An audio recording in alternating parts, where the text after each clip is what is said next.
Hey everyone, how's it going? It's Wicked Jelly. Welcome back to my playthrough of Folklore the Affliction. This is part 2. Hope you're enjoying it so far.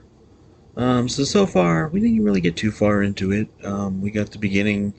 We were there at the church. We met with the old, old dude, the old guy there, and he basically said that there's something, nefarious going on. Showed us what seemed to be a werewolf. I don't think they actually called it a werewolf though, but anyways, I mean, that's what it was. But anyways, and said that a priest had gone on to the town of Ostalink to try and get some more information, but he hadn't heard from him since then, so he asked us if we could go ahead and partake on that journey. Plus, we did save the curator. He was being bothered by some highwaymen. We went ahead and chased them off. Came out of it relatively unscathed. Um, I ended up using both of my bandages for my exorcist. Don't know if that was really wise.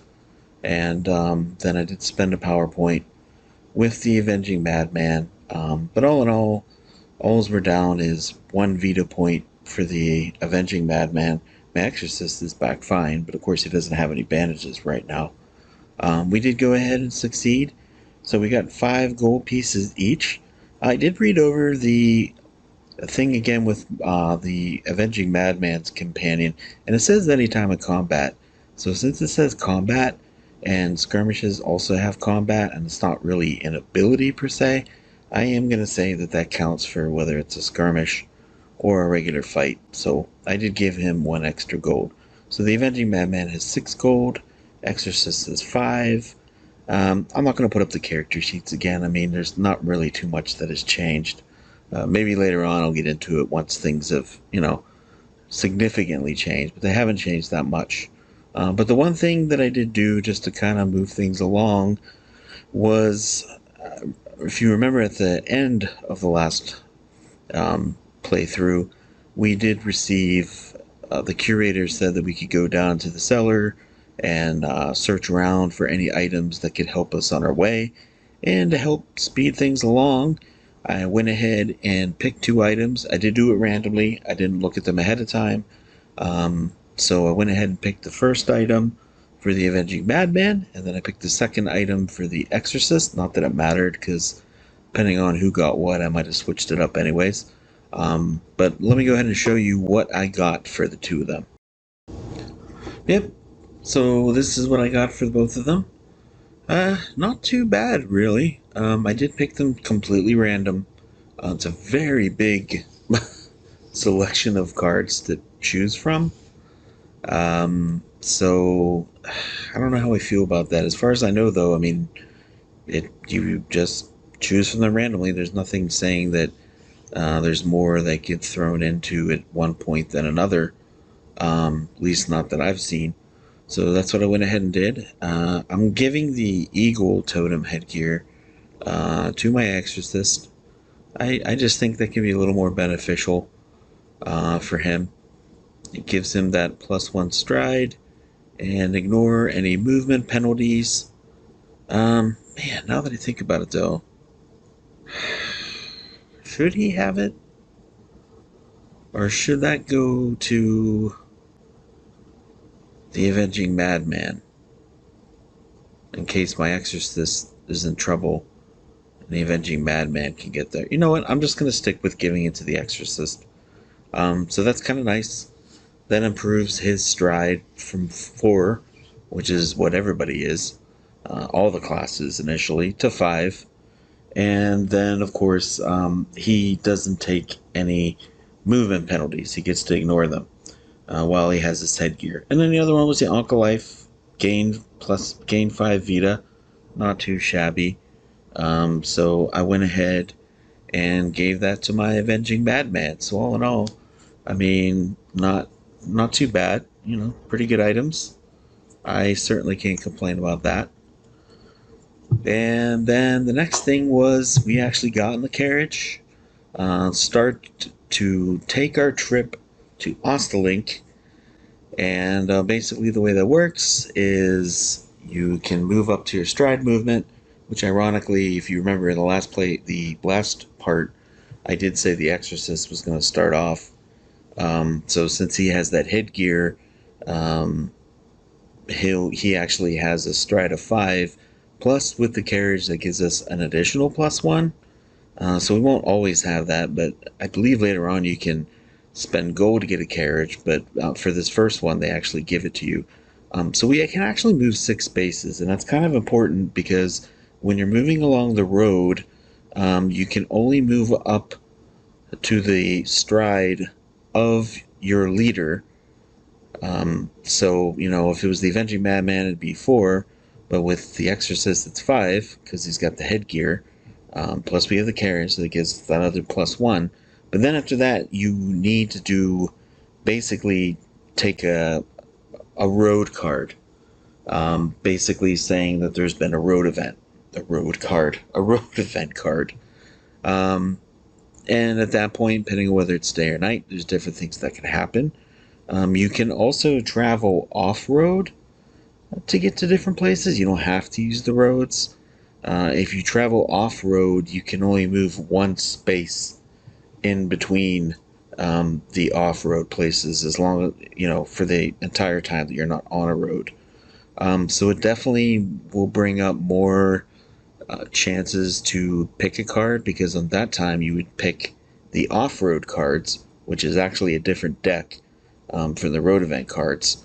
I do believe that the off-road event cards tend to be a little tougher, can be, but on the same hand, you could also do better as well too if there's something beneficial, maybe. But I think this is the gamble do you want to take, because depending on where you may need to go, it might be worth it if you have to go from one side of the map to the other. But basically, what I did is went ahead and moved uh, those 6 spaces. So I'll show you on the map here where that brought us. Alright, man, I just looked at the map, just saw how far I have to travel. That's a long way. I'm going to have a lot of road events. That's cool though. Good way to, get used to things. I also looked too, and from what I can see, it does appear actually that I am supposed to switch leadership. Since we're starting the actual stagecoach, it's considered enough time has gone by to switch who the leader is. So it's actually going to be the Avenging Madman that'll be leading the group to start. So we're only going to get 5 spaces, although it's so tempting. I mean, what's stopping you from just switching the headgear back and forth? So when you're traveling, each one of you went through the leader can have the +1, right? I mean, why not?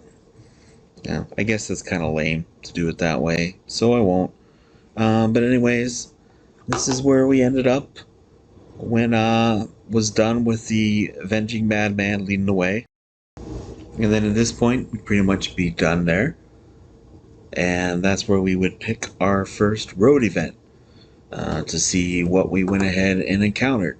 I'm going to go ahead and pick that now, and then I'll go ahead and throw it up there so you can see what that looks like, see what I got, and then we can talk about that. Okay, so this was the card that I got.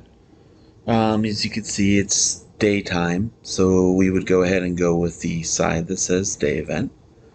So it's a traveler. We met a man claiming to be an apothecary of some renown. The group may take advantage of apothecary services as if in a town.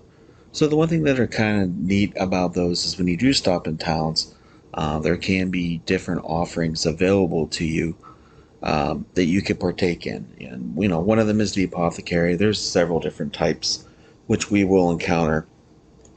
The only bad thing about it is encountering something like this early in the game. I have no money. So I can't really buy anything. So it's kind of a waste, which is a little bit frustrating. But then again, I was looking at what the apothecary has to offer. You can buy vitriol, spirit of wine, or expired tonic.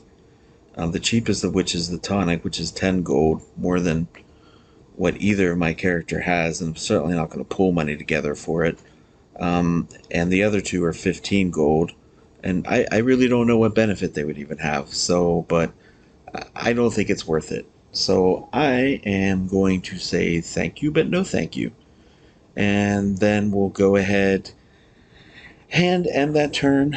The nighttime one would have actually been kind of cool, I think, if you would have gotten the Felucia stone, which I guess is kind of nice. It gets rid of a tarot card. Tarot cards, something that you get whenever you die and you come back from ghost status. I believe you get a tarot card, which they tend to be not the greatest. But that one would have let you actually be able to remove it. So that would have been nice. But on the other hand, at least it wasn't something, terrible either. So that was our first road event. Yay us. Alright, time to start moving again. Alright, here's where we are again on the map. So now it's the priest's turn, the exorcist's turn. So I went ahead and gave the token to him. I switched it over to knight. So he can move 6 spaces though. We don't even need to move 6, because if we go ahead and move 5 spaces with him, that will actually take us into Wayland Point, which is our first town. So whenever you end up in a town, you don't have to pick a road event card. So we kind of made out on that one. We don't have to worry about doing that. Plus, you can actually at that point go ahead and use some services in the town. Wayland's Point, you're allowed to use 2 services per visit. It does have, as far as I can tell, everything available in the town. The only time it wouldn't would be is if within the storyline it tells you there's only certain things that you can use. So there's a physician, tinker, stables, apothecary, gypsy encampment, chapel, inn, market, a lot of different things that you can use. However, once again, I only have 5 gold pieces with the Exorcist, 6 with the Avenging Madman. I mean, technically, I could use one of my visits to go ahead and see the physician and spend 5 gold on that, but honestly, I don't really feel that's worth it. So I am just going to take advantage of the fact is I can stop there and, I don't have to worry about picking up any road events, and then that will take it back over to my Avenging Madman as being the leader, and then we will go ahead and move his 5 spaces outside of the town, still continuing our merry little journey to Ostalink, which, man, I really started you off on quite the long journey to begin with. But you know what? That's cool. Best way to learn how to play the game and see what we got going on here. Okay, so the Avenging Madman taking the lead. We go ahead and move another 5 spaces. And as you can see right there, that's where we end up. Slowly but surely getting to our destination. And once again, it's time for us to go ahead and pick a road event and see what befalls us. I really hope I don't end up regretting not buying a bandage at the last town. I'm going to be really mad if I end up eating my words about feeling that it wasn't worth the 5 gold on a bandage. Because it feels like every time I do that, that's when I get screwed. but we're going to see.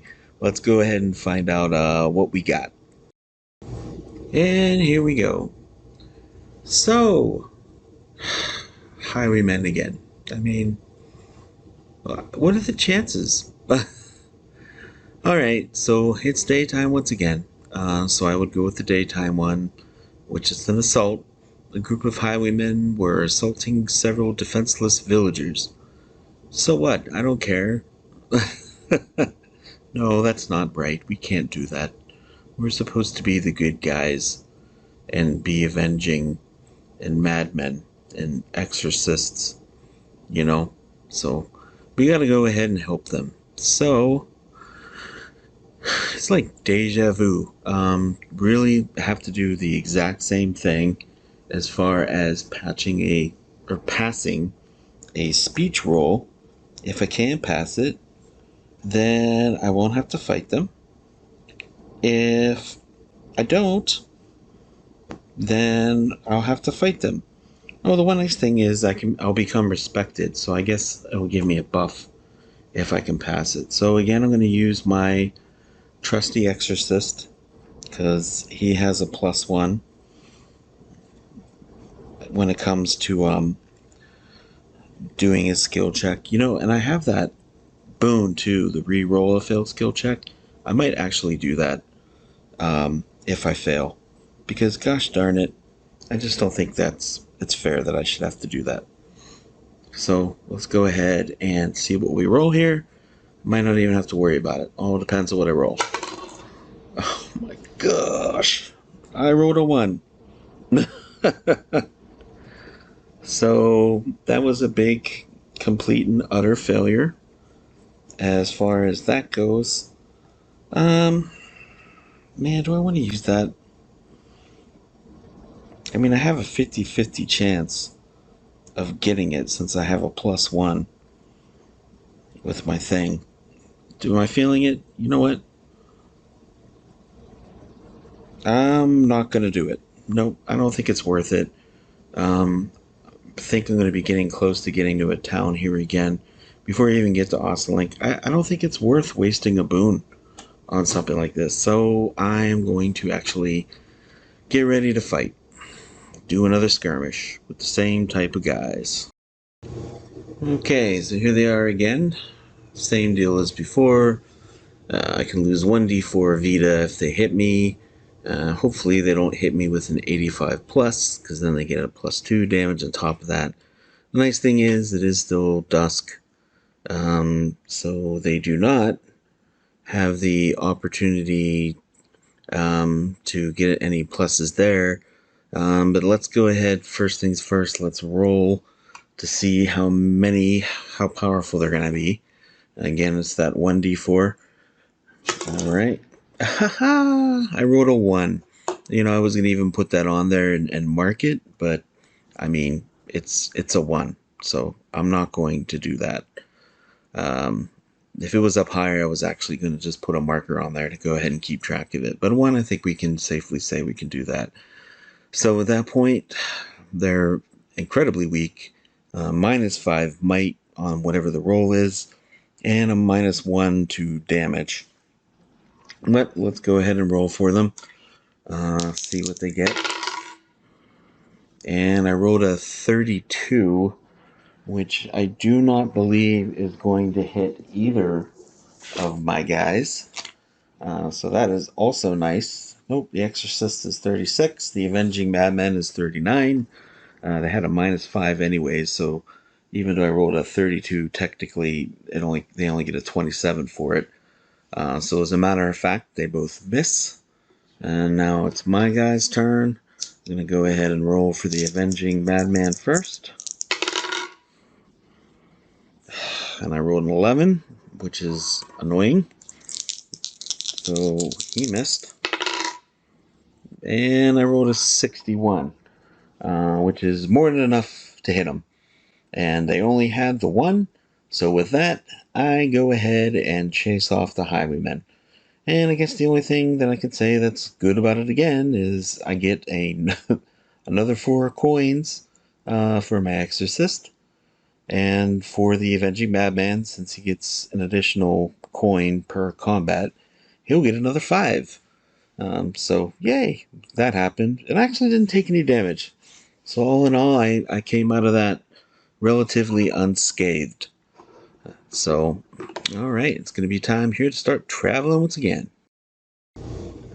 Alright, okay, back to our map here. And that's, of course, where we were when the Avenging Madman was leading. So I'm going to go ahead and switch over leadership now to the Exorcist. And, of course, now it'll be nighttime. One thing, though, before I go ahead and move, I did forget that since I did complete another skirmish, I do get a chance to find an item. They both get to roll. If I get a 10 plus, then they find an item. I mean, not very likely, but you never know. And I do get a +1 on search with my Exorcist. So let's give it a shot. We'll do the Avenging Madman first. And I rolled a 3. And next I'll do the Exorcist. Come on, man. Give me something. a 5. So +1 would be 6, which is still not enough. So, oh well, it was worth a shot.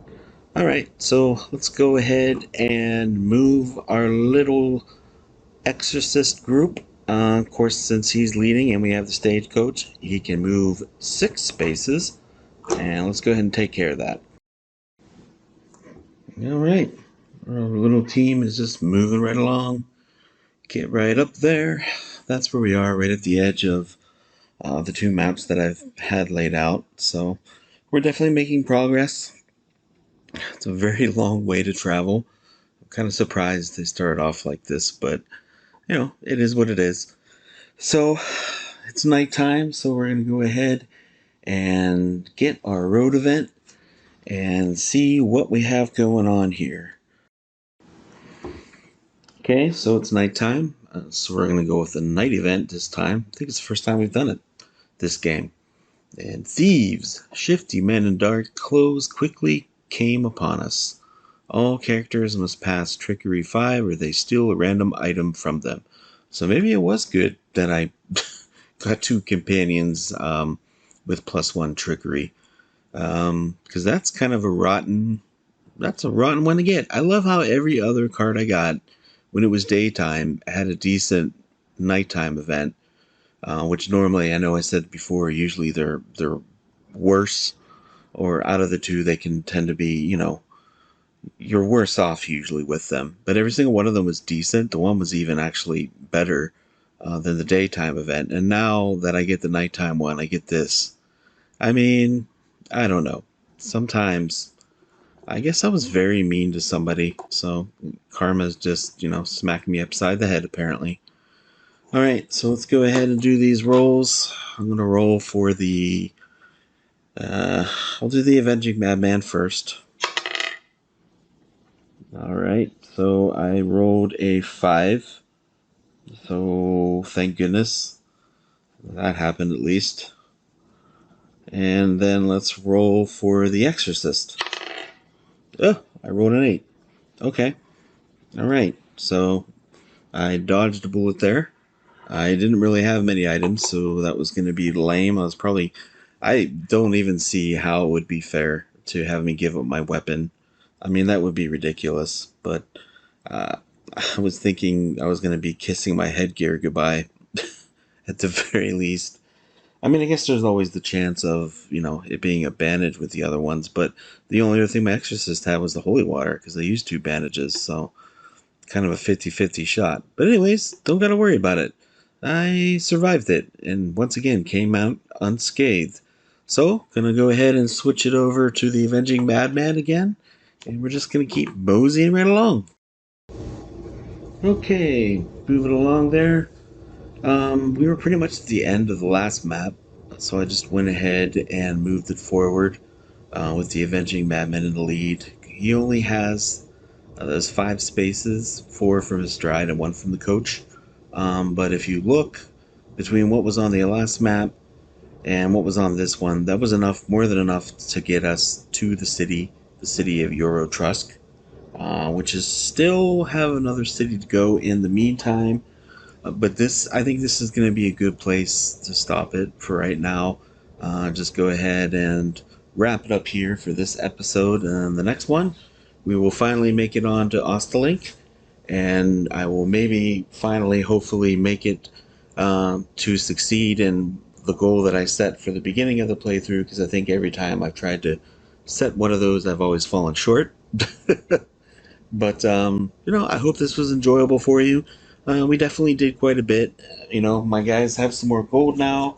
I'm still not going to use anything in that town. I mean, I didn't really lose anything else. The only thing that's really happened is now my Exorcist has 9 gold and my Avenging Madman has 11 gold.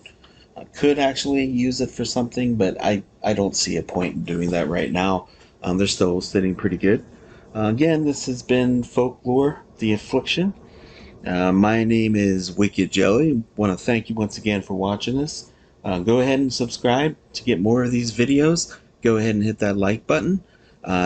Feel free to give me comments in the feedback section. Let me know what you think. what you liked, what you didn't like, what you think about this game if you've picked it up. And thanks for watching, and I'll see you in the next one. All right, take care, everyone. Bye.